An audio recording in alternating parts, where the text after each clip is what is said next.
Estamos de volta, esse é o primeiro vídeo do ano e para começar, por que não fazer a pergunta? Qual é a função do pastor?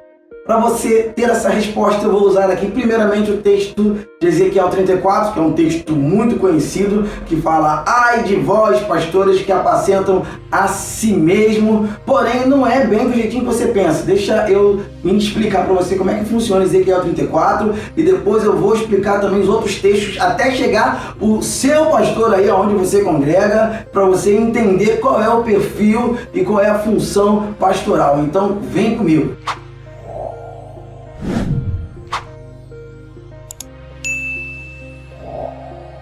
Ezequiel 34, versículo 2 diz assim: Filho do homem, profetize contra os pastores de Israel, profetize e diga-lhes: assim diz o soberano Senhor aos pastores de Israel, que só cuidam de si mesmos.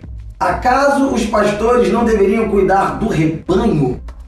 Agora olha o que ele fala no versículo 4. Vocês não fortaleceram a fraca, nem curaram a doente, nem enfaixaram a ferida. Vocês não trouxeram de volta as desviadas e nem procuraram as perdidas. Vocês têm dominado sobre elas com dureza e brutalidade.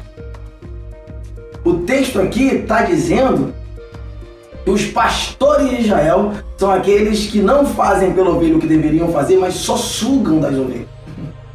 Querem a lã, querem a gordura, querem o leite, mas não fazem nada pelas ovelhas. Porém, esse pastor aqui de Ezequiel não é o pastor da sua igreja. Naquela época não tinha igreja evangélica, não tinha cristianismo. Ezequiel está no cativeiro babilônico, explicando, dando uma resposta para Israel, como que Israel chegou naquela condição de servidão. Por quê? Porque os pastores de Israel, quer dizer, a liderança de Israel. Aí ele está falando de reis, de sacerdotes, de príncipes, da cúpula que comandava, de juízes que comandavam Israel. Aquela cúpula toda era uma cúpula gananciosa que só sabia colher, arrancar do povo e fazer o povo sofrer com grande jugo, e eles queriam viver na mamata. E Ezequiel já chega dizendo: olha só, a gente está onde está porque os pastores de Israel, eles não apacentavam as ovelhas, quer dizer, o rebanho é o povo de Israel. Aí você vai ver quando ele fala assim: olha, vocês colocam cargas, e essas cargas começam com Salomão. Vou levar vocês pro livro dos Reis, capítulo 4, que fala assim, ó.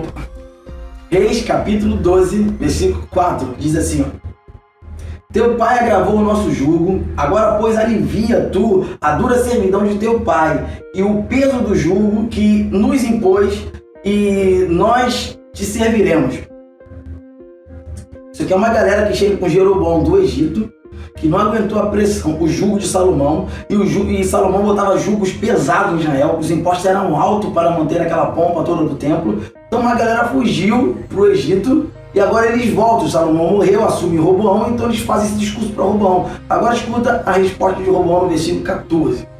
E falou conforme ao conselho dos jovens, dizendo: Meu pai agravou o vosso jugo, porém eu ainda aumentarei o vosso jugo. Meu pai vos castigou com açoites, porém eu vos castigarei com escorpiões. Se o Salomão agiu pesado, o Roboão agiu mais pesado ainda, e como resposta disso, Israel foi dividido.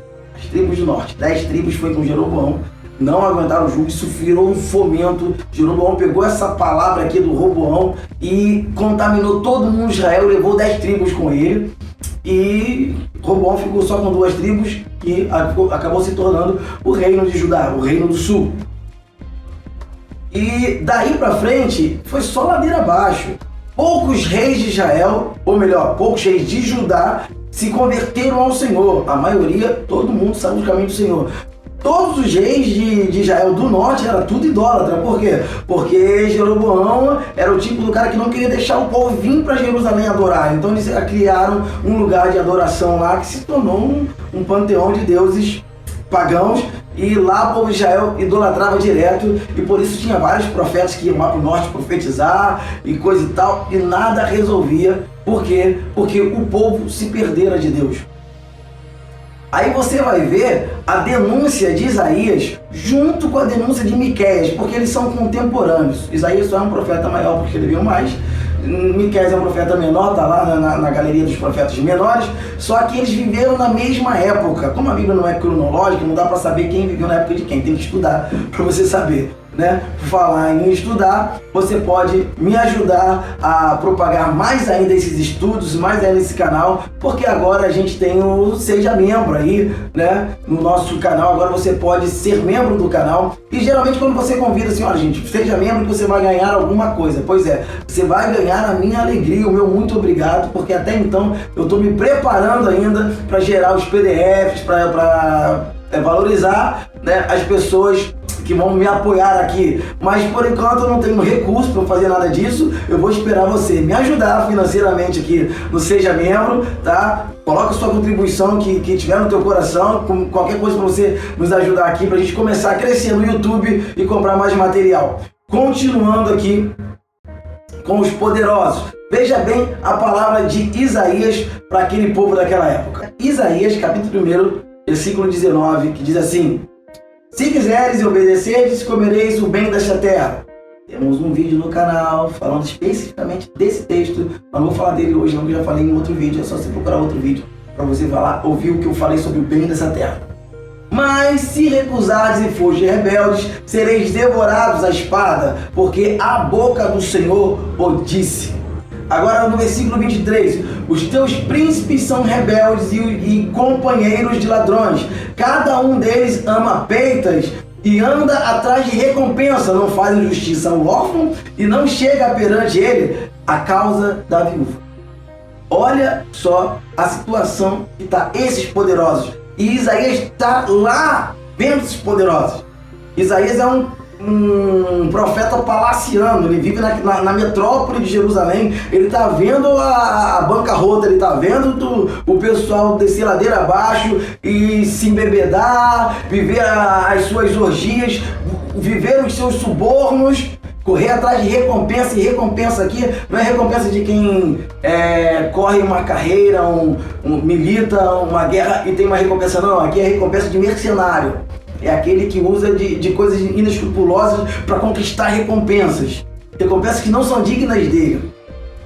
E Isaías está denunciando essa galera toda porque ele está vendo essa galera aí desviar. É como se fosse um profeta hoje ali no Palácio do Planalto, vendo os deputados, os governantes ali viverem do bom e do melhor e deixando o pobre na miséria. Mas isso é uma outra coisa, pula essa parte. Vamos voltar aqui agora para Miqueias, veja bem. Miqueias capítulo 2, versículo 1 em diante, olha só. Ai daqueles que nas suas camas intentam a iniquidade e maquinam o mal. A luz da alva o praticam, porque está no poder da sua mão. E cobiçam campos e roubam-nos. Cobiçam casas e arrebatam-nas. Assim fazem violência a um homem e a sua casa, a uma pessoa e a sua herança. Miqueias está dizendo assim, eles vêm aqui e roubam-nos. Porque, diferente de Isaías, Miqueias, ele é um profeta do campo, ele é um camponês. Ele está lá na labuta, lá no seu sítio, na sua fazenda, não sei, na sua área lá, né, dos camponeses, e ele está sofrendo o roubo dos poderosos.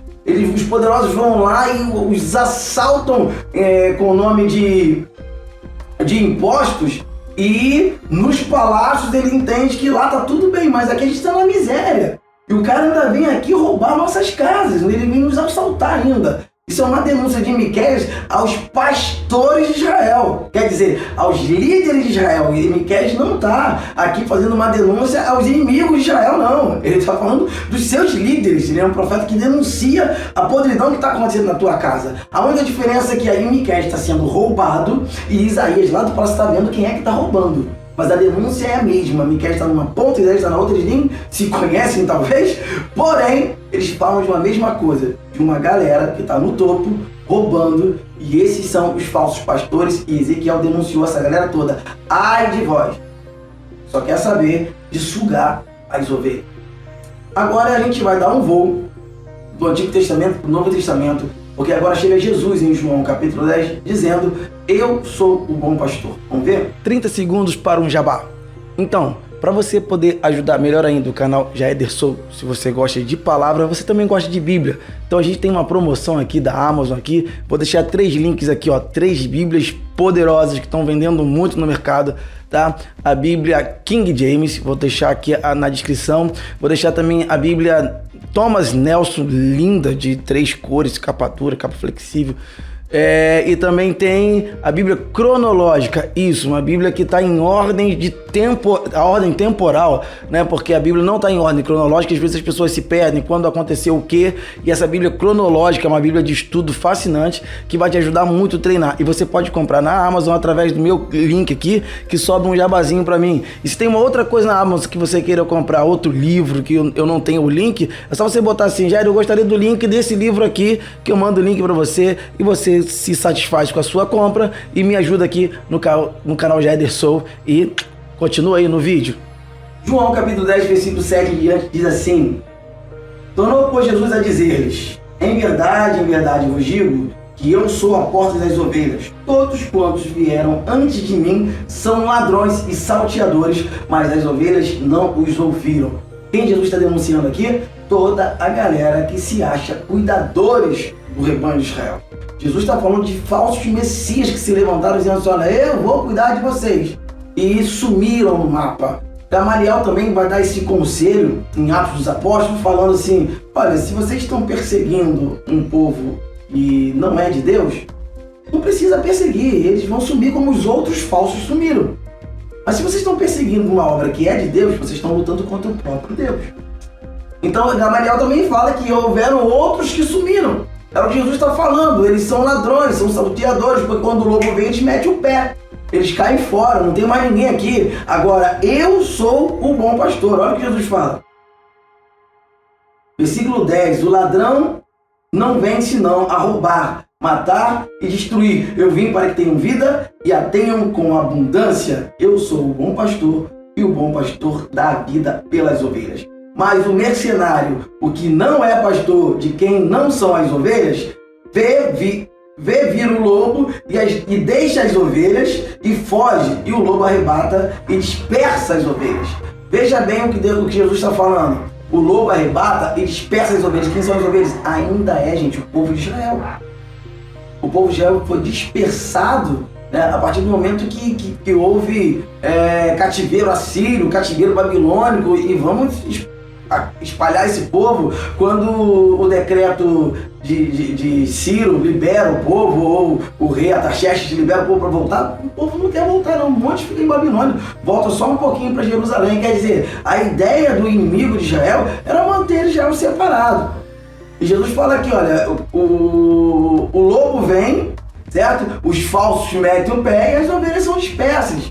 Então quer dizer, Herodes ali era um rei de Israel, dominado por Roma. Então quer dizer, ele falou assim: Roma, tá aí o povo que você quer aí, ó. Pode tornar escravo, só me deixa aqui na cadeira. Só me deixa aqui de boa. Quer dizer, mais um falso pastor que não quer saber. Os sacerdotes, principalmente, né, os saduceus, eles eram ligados com o poder financeiro de Roma. Eles iam lá, faziam a negociata, ganhavam deles e deixavam o povo à disposição de Roma. O povo sofria a opressão de Roma calado. Por quê? Porque os seus pastores meteram o pé, porque são falsos pastores. E Jesus fala assim: olha, eu sou o bom pastor e vou provar isso dando a vida pelas ovelhas. Então a denúncia de Jesus não é a denúncia do seu pastor aí que congrega com você, tá? O seu pastor que dirige a sua igreja, ele é uma ovelha de Jesus também. Ele também está sendo protegido por Jesus. De quando é que a Bíblia fala assim do meu pastor, no caso? Aí é quando Jesus chama os seus discípulos, né, e agora são enviados, são levados a apóstolos, né, e são enviados e fala assim: agora sim vocês vão edificar a minha igreja, batizando em nome do Pai, do Filho e do Espírito Santo, e vou distribuir, o Espírito vai vir sobre toda a carne e vai receber dons do Espírito, e um dos dons está citado ali pelo apóstolo Paulo em Efésios, né? O dom, o profeta, o apóstolo, o evangelista, o pastor e o mestre. Ali o apóstolo Paulo está falando do seu pastor, o cabra que foi chamado para sentar com você e te apacentar. E olha que o escritor aos Hebreus vai dizer sobre os pastores em Hebreus capítulo 13. Hebreus capítulo 13, versículo 7. Lembrai dos vossos guias os quais vos falaram a palavra de Deus, e, atentando para o êxito da sua carreira, imitai-lhes a fé. E no versículo 17 ele fala: obedecei a vossos guias, sendo-lhes submissos, porque velam por vossas almas, como quem há de prestar contas delas, para que o façam com alegria e não gemendo, porque isso não vos será útil.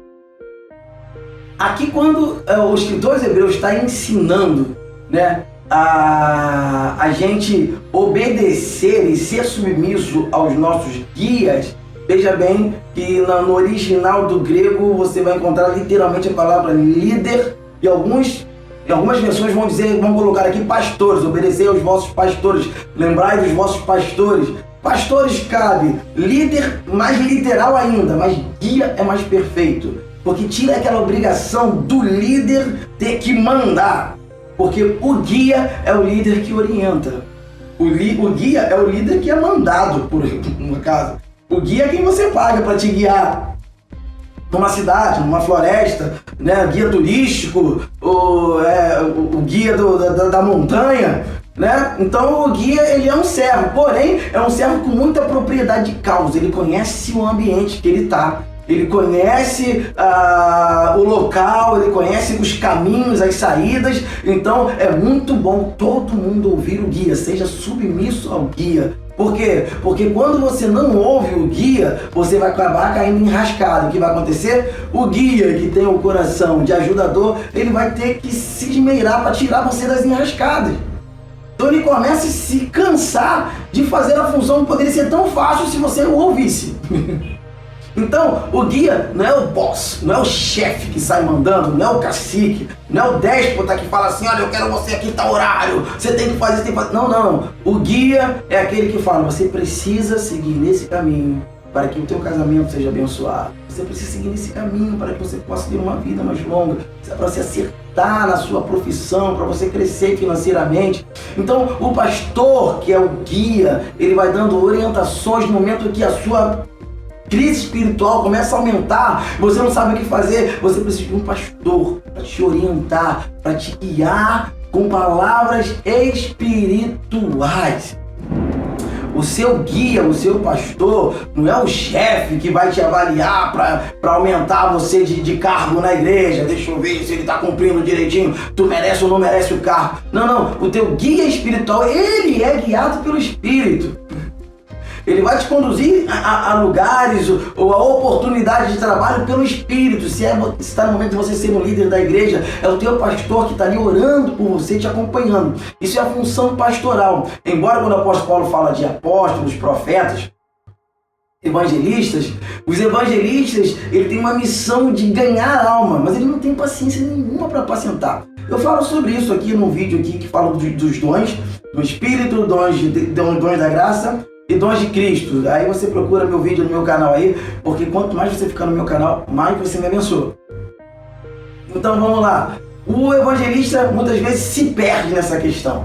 E aí a gente sofre no Brasil quando a gente acha que a gente tem um pastor, porque o cara prega bem, a gente não senta, mas ele não senta para apacentar, porque ele não tem paciência. Se ele tem paciência, ele se assenta com a gente uma vez, duas vezes, na terceira vez não, já ajudei demais esse cara não toma jeito. É mais ou menos assim que pensa um evangelista. Por que eu digo mais ou menos assim? Porque não vamos generalizar, mas a maioria não foi chamado para isso. Não tem a pegada do apacentamento. E muitas vezes, quando senta para conversar, te dá uma orientação do tipo assim, como qualquer um dá uma orientação, meio que desavisada. Já vi pastores falar, promover assim: olha só, que teu marido está tirando muito trabalho, separa. Pô, mas como assim separa? Essa é a solução que o pastor deu. Pois é, são pessoas assim, né, que não tem... Jade, mas de repente você não sabe como é que estava a crise, coisa e tal. Pois é, eu não sei como estava a crise, mas o casal está casado até hoje, porque foram se reconciliar com o outro pastor. Mas pula essa parte pra gente não falar de muita coisa. Eu só quero que você entenda que o teu pastor, ele é orientado também por Ezequiel 34, para que ele não se torne um déspota pastoral e comece a aproveitar dos presentes, que é lucrativo para muitas pessoas ser pastor. Ganhar presente da congregação, tem uma prebenda alta, né, um salário bom, né, e as pessoas, os pastores que começam aqui num lugarzinho pequeno, tadinho, eles acham que vão ganhar também a mesma coisa. E não é assim, né? Não é da noite pro dia. É complicado esse negócio, né? As pessoas começam a abrir igreja no intuito dessa igreja começar a dar lucro. E quando não dá lucro, a Bíblia se cumpre. Esse cara tá ali para arrancar a lã da ovelha, a ovelha não tá dando muita lã, ele fecha a porta e mete o pé. Ele mete o pé porque não veio o dinheiro que ele precisava. Então, ai de vós, pastores, que apacentam a si mesmo. Isso é uma dica de Ezequiel para nós, pastores, hoje, não nos prevalecermos do dom para lucrarmos, mas entender que o chamado pastoral é para nos doar, é fazer o que os pastores de Ezequiel não estavam fazendo. É para cuidar, é para correr atrás, é para abraçar, tá? Então, fica aqui a minha dica. Mais uma vez eu peço, curte esse canal, se inscreva se você não for inscrito, peço muito que seja membro, me ajude com qualquer quantia, R$5, R$10, me ajuda aí, cada vídeo que eu postar aqui. E não se esqueça, tá, que a gente está com agora alguns materiaizinhos aqui, que se você clicar nesses itens aqui embaixo, você vai estar adquirindo, né, produtos, materiais didáticos da Amazon e comprando pelo meu link, você me ajuda também, tá? Você vai ter o teu material pela Amazon e você vai me abençoar também para a gente crescer esse canal. E eu te vejo na próxima.